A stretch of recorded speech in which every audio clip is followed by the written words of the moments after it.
Students, today we discuss the topic of respiration in human being. हमने आपको ये video send किया था, लेकिन पीडीएफ के बाद आपको चीज़ें नहीं समझ में आ रही थी, इसलिए आज हम लोग उसको डिटेल में स्टडी करेंगे. Okay, now firstly respiration in human being. Okay, respiration in human being. When respiration in human being, these respiration perform through pulmonary respiration.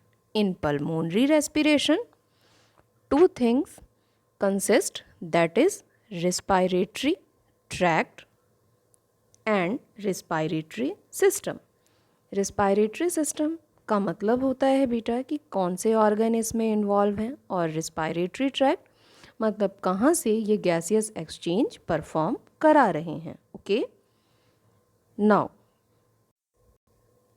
now these are the respiratory system diagram. Okay, here we see the different body parts which occur in respiratory system. Okay, firstly nasal cavity, second nostril and next larynx.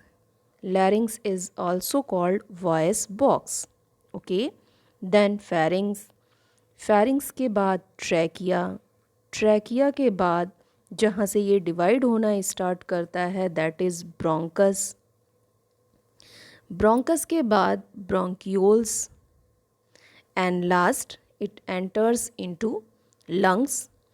In lungs there is a small balloon like structure occur that is called alveoli, and lastly there is a last structure that is called diaphragm. It is also known as separator of thorax and abdomen cavity.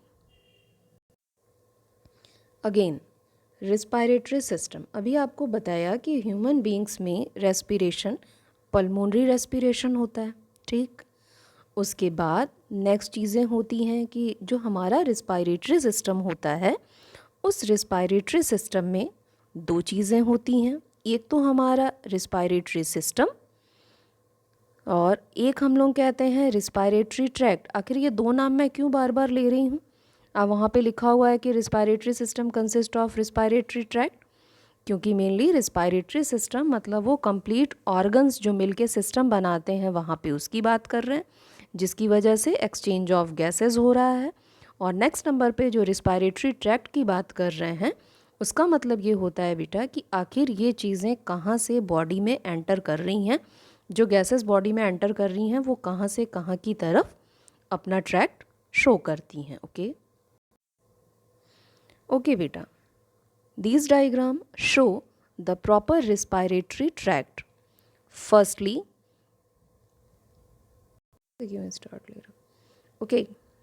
firstly we start the respiratory tract. Okay, first the air enters from nostril. Okay, nostril के बाद ये enter करता है pharynx में. Pharynx का मतलब हो गया जहाँ पे हमारी फूड और विंड पाइप है. वहाँ से आगे बढ़ेगा तो ये एंटर करता है लैरिंग्स में. लैरिंग्स को अभी बताया कि उसको कहते हैं वॉइस बॉक्स. उसके बाद एक ट्यूबलाइक स्ट्रक्चर दिख रही है जिसको कहते हैं ट्रैकिया. ट्रैकिया में 7 वर्टिकल बोन्स होती हैं. उसके बाद ये जो ट्रैकिया है हमारी रिबकेज से सराउंडेड होती है ताकि इसको कोलैप्स होने से बचा सके. ट्रैकिया के बाद ये जो हमारी पाइप है ये दो पार्ट्स में डिवाइड होती है दोनों लंग्स में जाने के लिए, जिसको कहते हैं ब्रोंकाई.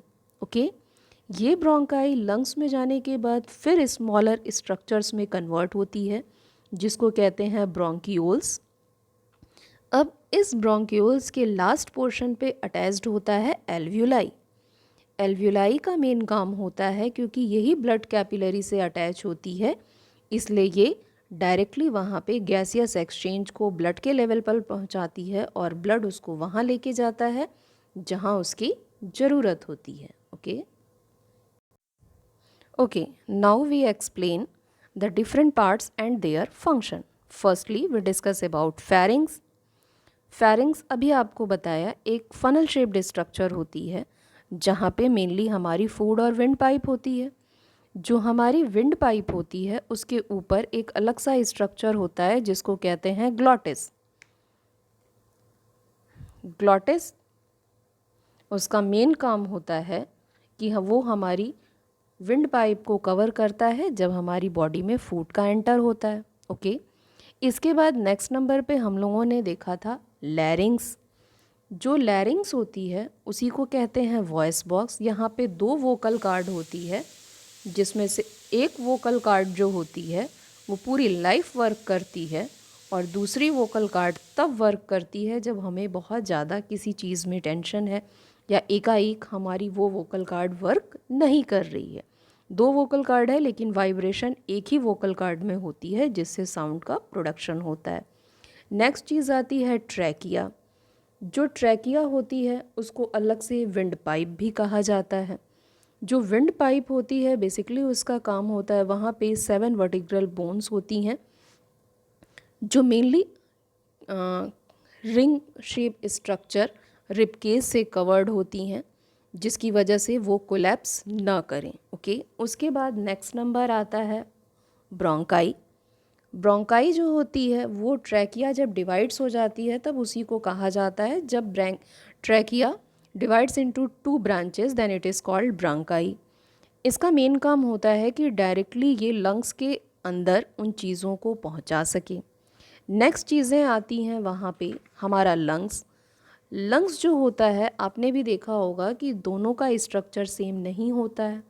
सेम नहीं होने का मतलब ये नहीं कि दोनों अलग अलग दिखाई देते हैं। लेफ़्ट और राइट जो होते हैं वो थोड़ा सा ऊपर नीचे होते हैं। ओके, इसके बाद नेक्स्ट चीज़ आती है लंग्स के अंदर, फिर ये जाके ब्रोंकाई फाइन ब्रांचेस में डिवाइड होती है जिसको कहते हैं bronchioles.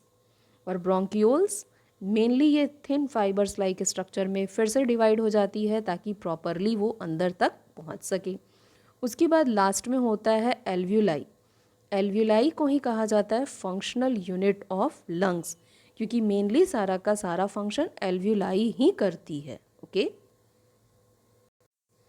So these are the alveoli which is also called functional unit of lungs. यहाँ पे क्लियरली दिखाई दे रहा है, यहाँ पे ये क्लियरली दिखाई दे रहा है कि जो एल्व्यूलाई है वो छोटे छोटे बैलून की तरह दिखाई दे रही है और यहाँ पे ये कैपिलरी से अटैच है। कैपिलरी से अटैच है तो कैपिलरी एक ऐसा जंक्शन होता है जहाँ पे आर्टरी और वेन आपस में अपनी चीज़ों को एक्सचेंज करते हैं। इसीलिए एल्व्यूलाई ईज़िली वो सारे गैसेस को यहाँ भेजती है डिफ्यूज़न की प्रोसेस से और फिर वापस वहीं से एंटर कराती है उनके अपोजिट डायरेक्शन में ताकि ईज़िली गैसियस एक्सचेंज हो सके। Thank you.